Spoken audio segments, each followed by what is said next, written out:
Going off topic here, we should have do one of the myth of the Panama is cheap. Everybody says we should probably add that one on there. Just a side note. Hey guys, listen. Would y'all like to hear about how the living expenses are? Put yes or no in the comment. Here's what we're gonna do. We're gonna keep talking, and we're gonna end this show for you today. But we're gonna come back with a part 2. And we're going to talk a little bit about that as well. So we're just going to kind of continue to talk a little bit about some things that we probably should share and let you know.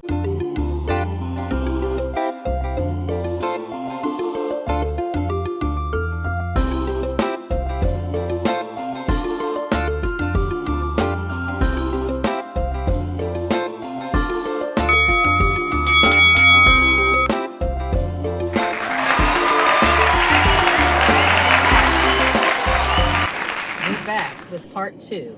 We are back, guys. Listen, if y'all have not yet subscribed to the channel, please do me a favor. Take time, do that right now. Behind Closed Doors, Part 2. I'm Glenn P. Brooks Jr. That's Cherie A. Brooks Jr. We're relationship coaches. That is Omar. He says that he's just Omar the Amazing. He says he's just a driver. I don't have titles. Omar the He Amazing. said he doesn't have titles.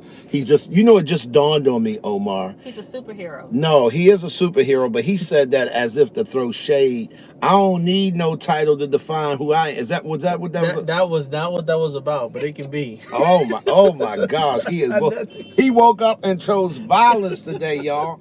Listen. So Cherie, Omar suggested last episode that we talk about pricing. Is Panama cheap? Is it cheap to live here?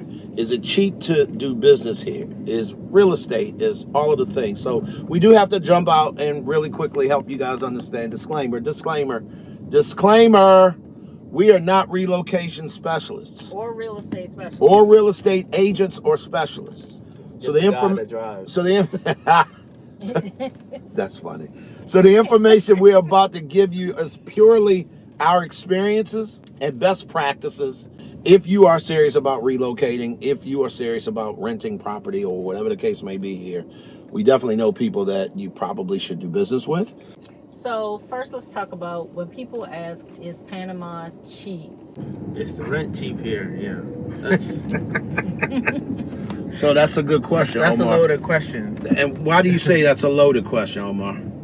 Because usually when someone asks, is the rent cheap or how cheap is the rent, is because they saw a video of someone that said they're paying $300 a month and staying by the beach, with ocean views and all this stuff. And now I'm not saying places like that don't exist. It's just they're not telling you that everything that, they're not getting. Right. And the reality is it's all going to depend on your specific need. What is important to you. Do you want the water view? Because if you're by the water view, it's going to come at a higher price point than probably better apartments or condos that have more amenities than if, but that they don't have a water view. They might, I don't know, see other buildings or whatever other thing, They might, it all depends on the amenities that a building have. So what I've noticed in my experience of taking people around, they usually end up settling around the price of $1,350 to $1,700 is usually where they find their sweet spot of whatever they're looking for, that they like. So I will say if you can comfortably afford that for rent, you're gonna get something a lot better than whatever you're paying at that price point wherever you're living at right now in the U.S. most likely. I think that's fair to say. So let me just make it here will will get you a whole lot more. Got it. Than the $1,500 in the States, right?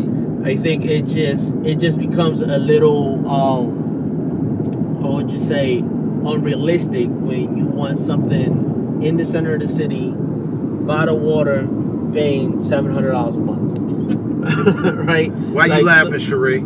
Yeah, that's true, because people come here with this fantasy of what it's going to cost. Now, I will agree with Omar in the fact that, so for more than what we're paying now. And we were not, when I say Virginia Beach, we weren't on the waterfront. And so, like Omar said, you're going to get more for your dollar here, definitely. But I think you got to have realistic expectations. And the other thing, especially for those coming from the U.S., you have to determine what standard of living you are comfortable with. Yeah. You can come here and find a place and spend $500 a month. You can. It's possible. Completely true. But is that the standard of living you will be comfortable living in? And that's the thing you have to consider. Spoiler alert, no you're not. So really what it all boils down to is what are you looking for? What are your needs? What's the area you need to be? If you don't need to be near the metropolitan area, you can find things quote unquote cheap, you know.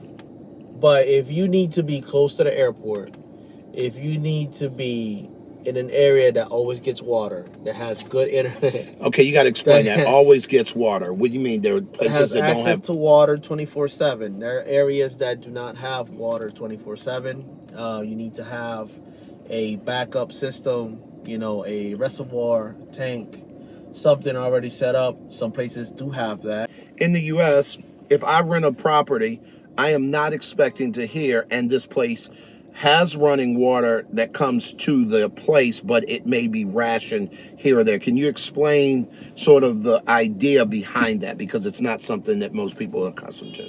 No, I mean, the places, they won't tell you it has water 24/7, or they'll tell you it does have water, access to water 24/7, right? But the only way you're really going to find out if you talk to people that actually live there, if you talk to the neighbors and things like that. And again, you know, you just mentioned the difference between one building and another building. Every building in the city is not built the same. Or so for example, if I can kind of jump in, we're riding through the city right now, and as we are going through the city, there are various buildings that people are seeing. And so if I look at this particular building right here, that is going to be one price, and this building here is going to be another price. That's right. The question becomes, what is the quality of life there versus what is the quality of life at a place like there, right? Right. Because that's the Surtees, that is in Obadio, but it's also in the financial district. That's the Corkscrew building, right? And so there are banks all over that place, and the pricing in that area could reflect that. Would that be accurate, Omar? Completely accurate, yeah. There was a time in Panama City that they were also ration our water and ration the electricity. There were blackouts. Now, this was fairly long ago, but to this day, there are buildings that have backups for water, backups for electricity, generators, and all that stuff. All the buildings do not have that, and that will very much influence the price on what you'll be paying drastically from two buildings that are on the same side of the street or even across the street from each other. So a lot of it has to do with the infrastructure. Here in Panama City, the infrastructure is more solid for the most part. Like Omar said, there are still some buildings here that have some lag time on certain things. But the further you get away from the city, the less infrastructure you have. So therefore, you have issues with, like he said, the rationing of the water. And in some areas, there is no public sewage. There's no water. There's no running water, depending on how far you go out. The electricity can be sketchy because depending on where you are, how far up in the rainforest or up in the mountains you are, that can affect the reliability of your internet, the reliability of your electricity. So those are things you have to consider. Even out in some of the beach towns, how the infrastructure is going to vary. So it's not like being here in the city. You have to remember, Panama City is a major metropolitan area. So when it comes to pricing, these are all factors you have to consider. You may see a lovely house online that's $400 a month rent, that includes a housekeeper, that includes a gardener, that has a pool in the yard, but where is it located? Right. It could be 2.5 hours away from the city, which means you need a car. If you have to rely on the internet because maybe you work from home or something, that may present problems. If you have any health issues, there are no hospitals that far out from the city. You may have a clinic, but is the clinic open 24 hours a day? How long is it going to take you to get back and forth to the city? So those are all factors you have to consider when you're looking at properties, when you're looking, especially if you're looking to relocate here. Even, I would say, even for Airbnbs, you may find a place that looks beautiful. That's why I said before, you need to find out exactly where it's located. Shameless plug, shameless plug. This is one of the reasons why we created Taste and See experiences, where Cherie will get on a call with you and run through what your needs are. What is it exactly that you're attempting to do when you come to Panama? Because Panama is not a country that, quite frankly, needs tourism and for it to work properly. That is not the primary source of revenue here. So a lot of the things are not regulated. They're not championed. There is no person to call that has all the information. And so Cherie will put that together for you. And that's where you get connected to people like Omar. And Omar's just one of many people that we've made connections with, where now Cherie can tell you, just because the hotel is a hot brand in the US doesn't mean that you'll come here and it's going to give you the same vibes. By contrast, there's also hotels here that you wouldn't go to in the US, but you would go to here because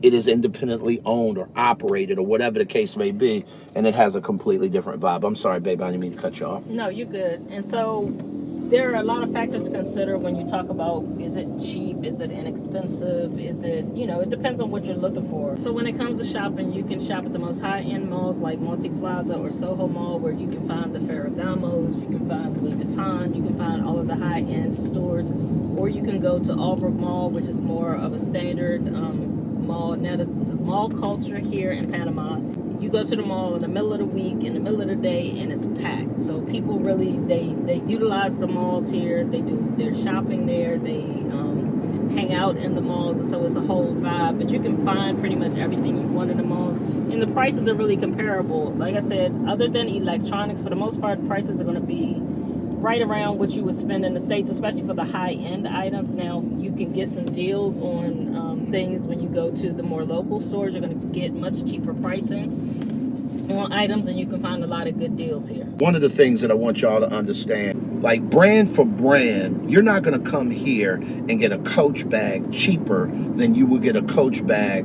on Fifth Avenue in New York. It's catering to a clientele that's an international clientele that's used to spending big time money. So don't think that this is Mexico or Costa Rica or even Colombia, where you're gonna get, like, you're not coming here to get the best deals. What you are coming here to do is to get some of the finest experiences without all the drama and all the huge crowds. Because I promise you, Fifth Avenue in New York City and Multi Plaza Mall in Panama City are two different places, but you can get the same kinds of experiences. Would that be about right, Cherie? That's true. That's definitely true. I think the experience, you're going to feel very much like you're back in the States when you visit any of these malls. You're going to have a wide variety of stores, from the lower level tennis shoe stores till you're going to have the Under Armour, you got Nike, you got everything in between. You can have a full experience here in Panama. If you are a shopper and you want to go on shopping excursions, you can definitely do that, as well as explore everything else that Panama has to offer. Boots on the ground, see it, walk around the neighborhood. I have hundreds of stories of things like this. This weekend, it was just the latest one where, the price was just a little bit too good to be true. I'm like, well, just go out there and see it. They say it's in Coronado. They had never been to Coronado to begin with. I'm like, well, first off, you might not like Coronado, even if that is Coronado, because it's definitely not for everyone. Right? When you're thinking of beach life, you're thinking of white sands, clear water, and all that's not Coronado. Coronado's on the side of the country that had a lot of volcanic activity, so the sand is black. The water is not clear because it's on the Pacific side. So the Pacific side is always a lot of tide coming in and coming out. It's very choppy, so it's always stirred up with the sand in there, so you can't really see through it, right? So if that's the type of beach you're looking for, you're going to be very, very disappointed in Coronado. And that's just the truth, right? And I'm not saying it's not beautiful. Coronado is beautiful, but beauty is in the eye of the beholder. So if for you, the only way a beach is beautiful is if it's white sands and crystal clear waters, you're not going to like it. It's not for you. Well, we went out to the property, And it turned out, one, it wasn't Coronado. It was very close to Coronado, though. I'll give them that. But it was not Coronado. The access road to the property was bumpy. Yeah, it was very bumpy, very rough. When we got out there, it was raining. There was a river that it looked like it was about to overflow. The road was partially flooded. Needless to say, they were not amused. It was not what they were expecting. And this is why I tell people, you got to get out there and see it for yourself. Before you make any decisions, go out there and see it for yourself. Before you commit to buy, before you commit to staying there for a year, whatever, get out there and see it for yourself. It's not going to be for everyone, but for the people who it is for, they love it. Yeah, and I think that's some great advice. I think, like you said, the pictures online that you see all the time are not the whole picture. That portion of that unit may be very true, but you got to get out and explore the area. Their area from one neighborhood to another is very different here, even in Panama City. So where we live in El Cangrejo is the most walkable neighborhood. We have sidewalks on both sides of the road. All throughout the neighborhood, but you go to San Francisco, you might have half a sidewalk on part of the street and you might not on the other side, and so you're walking in the street. Now, the buildings there are very nice. It's not that it's a bad place to live, but if you want a place and you want to get out and walk, you want some place with sidewalks. You don't want to be walking in the street because it's a lot of traffic. If you go out to the interior to certain areas, you may have to walk up a dirt hill to get to your neighborhood to get into where you live. If I can chime in, I am not a real estate agent, but I do work with real estate agents, right? And I do set up meetings with the real estate agents. And if you're interested in renting, viewing, all that stuff, I can set all that up for you. And I have done so in the past, and everyone that I have dealt with have been glad. At first, they were mad at me when I told them, no, I'm not letting you put down a deposit until you see it. But after, they were very glad. I just want to say that the advantage of working with Omar or someone like him is that you get somebody that's going to give you the real. Omar is going to tell you what the neighborhood really is like. Because he's not a real estate agent, he's not vested in that. It doesn't make him a difference whether you buy it or you don't. You want someone impartial that knows what they know to walk that journey with you. Omar will tell you in a heartbeat, oh, you don't want to go over there. And he'll tell you why. It might be a nice, Panamanians live there, but if you don't speak Spanish, you don't want to live in this neighborhood because there are no other expats back there. We got to talk about that, Omar, because so many people move here with their families, particularly teenagers, and they're trying to put them in schools, and these kids are bored to death. They are angry with their parents because, quite frankly, they've been uprooted and they put into a place where it's already tough enough at that age to assimilate. It's even worse when you don't understand the language. I don't know if we are done with the other misconception, but I guess this is where we're heading right into the next one, which is you don't need Spanish to be in Panama. That's not true, unless you want to be dependent of someone else. At some point, you're gonna need, like when you broke your ankle, you needed to move around. You needed transportation. You needed a whole bunch of stuff, right? And at least you had a community, fall back on to get you through it. Aside from just myself, and that was the other thing. When you guys were in the U.S. and after you had the surgery, and you're telling me, we're thinking of coming back, and the protest was going on. Remember, I was telling you, hey. Not sure it might be the best time for you to come back, especially if you're going to have to be going to the doctor's office and all that. And thanks to that information, you guys were able to find out if you could get a doctor to come to the house. And you did. So you were able to plan accordingly. So these are the type of things that you're going to need. And if you don't have the language, you're going to need the support system. And if you don't have the support system, you're going to have a bad time. You're going to go back to the States, be like, Panama sucks. It was the worst. I hate it. And so as far as the language, I think, number one, I think it's extremely disrespectful to move to another country and not to try to learn their language. Now, Glenn and I are nowhere near fluent. but we're learning. We're learning every day. We are practicing to become more and more fluent and trying to learn how to communicate here on our own. And Omar's been helping us tremendously with that because he corrects us all the time. So he makes us practice our Spanish. But I think that, like he said, you can't survive. Well, let me say, you can.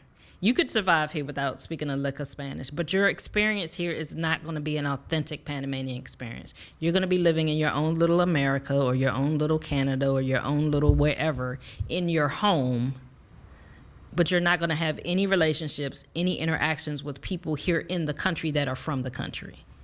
So even if you're coming here just to visit, learn some basic terms so you can get around, like how to ask to go to the bathroom, how to order your food, certain things, so that you can show yourself friendly to the people that are from here. And the thing that I've learned mainly is that Panamanians, if I try to speak Spanish, they are much more embracing of me. We laugh together because I've said it wrong, but they're willing to work with me and they'll try to communicate with me because I made an effort. I need y'all to be really clear on why that's important and why working with someone like Omar or some of the other people, y'all check the links in the descriptions below, that we've assembled to say, hey, listen, we don't do this, but we do know people that can make this time that you come here absolutely amazing. And whether you're looking to move here or whether you're looking to relocate here, you don't have to find yourself doing all the things. Cherie, what's the next thing? So the last myth that we're going to talk about today is that Panama is only for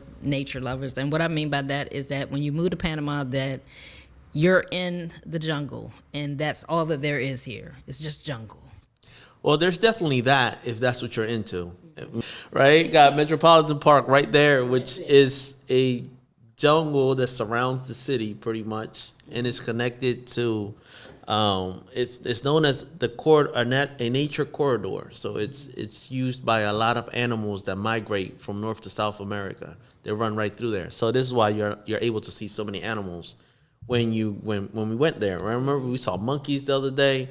It was raining when we went. All types of birds, toucans, eagles, everything. You get to see. If you love that stuff, it's there for you if you're in the city, right? But Panama has so much more than that. We have some of the best cuisines here in the world, some of the best restaurants. It doesn't matter what type of food you're into, you're able to find that restaurant here, and it's usually very good. And also the prices are a lot less than the U.S. when it comes to that. Here, you can have the deliveries to your house for food, just like you would in any U.S. city. You have Uber, you have nightclubs, you have restaurants, you have rooftops. We have rooftop parties, hotels, all of it. And from the city, you have, as in a short flight time, you got Boquete, which you can do a weekend in Boquete. Very inexpensive to fly out, fly back in, spend 3 days out there. If you want to be in the mountains, no humidity. You can go to Bocas del Toro, short flight also, about 40 minutes, and fly back for a weekend and go island hopping and be back in the city. Not a lot of places have that flexibility. If you want to fly in and fly out to any other destination in South America, you have a lot of direct flights to Colombia, to Costa Rica, to Mexico, Brazil. The world's your oyster. You can choose, hey, I want to spend this weekend over there doing this, learning that culture, and come back to Panama. It's your home base. So Panama is very, very strategic. You can get anything you're used to having in your country here in Panama. So another thing is we're talking about the diversity of Panama. You get outside the city. Of course, you have the beaches. You have the Caribbean side. We can talk about Cologne and the beautiful beaches along that Caribbean coast, which are amazing.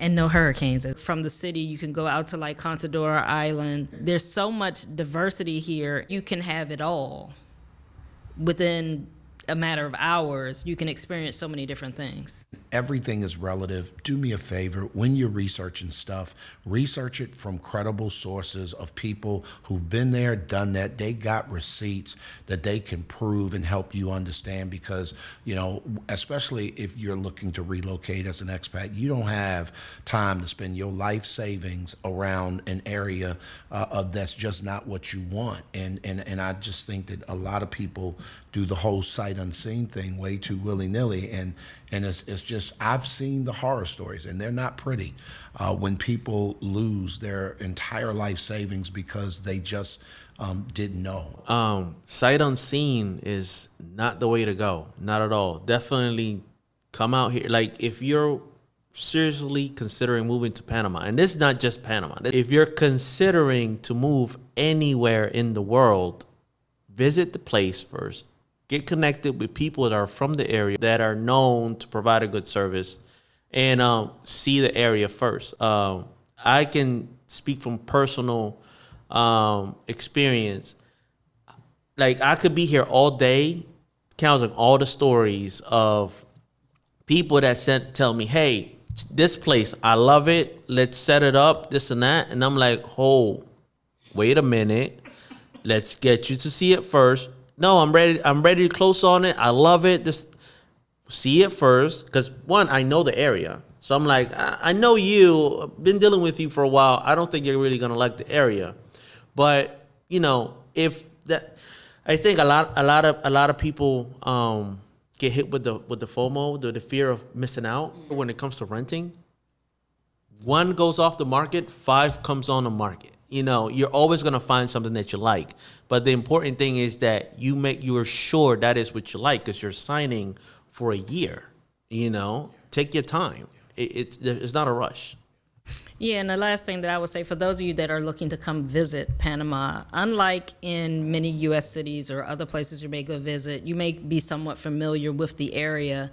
Even when booking a hotel, booking an Airbnb, if you know someone here, if you have a way of contacting somebody who's actually here in country, run that place past them first, because it may look beautiful in the pictures. It may be an amazing place to stay, but you don't know when you walk outside the door what it looks like. And so if you can, by any means necessary, try to connect with somebody that can truly give you an outline of what the area is that place is in. And like I said, it's not that it'll be a dangerous area, but it may not be the most comfortable area for you. Are there really places you can walk to get places to eat, to do the things that you need to do when you're there? Is it a place that's even, you know, convenient for you to catch an Uber from? Because there are some places here you can't even really, where it's positioned, it's going to be even hard to get transportation to and from.